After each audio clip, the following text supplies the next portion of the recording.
Balay nga gimong bar nga nakasupak sa liquor ban sa Davao City, gironda sa kapulisan. Kapinsay 60 ka malapason, gipang isyuan og tiket. Ani ang report ni John D. Esteban.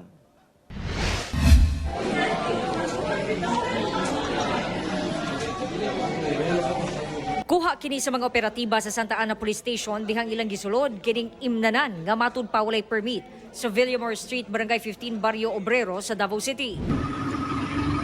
Sa hayag, daw, balayra. Apan sa gabi mahimo na kining bar, diin sa sulod, doon na mga kwarto-kwarto nga gibutangan og mga bangko ug lamesa, doon na say bilyaran. Sa operasyon sa kapulisan, Lunes sa kadlawon, 63 ang naabtan nga nag-inom nga gipang isyuhan og citation ticket lakip ang tag-iya.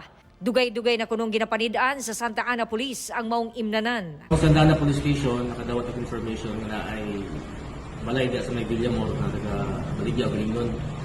Nag-abot sila nagbuntag diya, mag-inom, no? So, ang gibuhat sa station, nag-contact with validation, wherein na-verify na mo na sige nag-inom diya ang mga tao.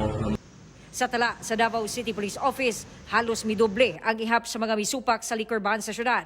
Sa bulan sa Enero hangtod Mayo karong tuiga, misaka sa 212 ang violators, mas taas sa 119 sa susamang period sa nakalabing tuig.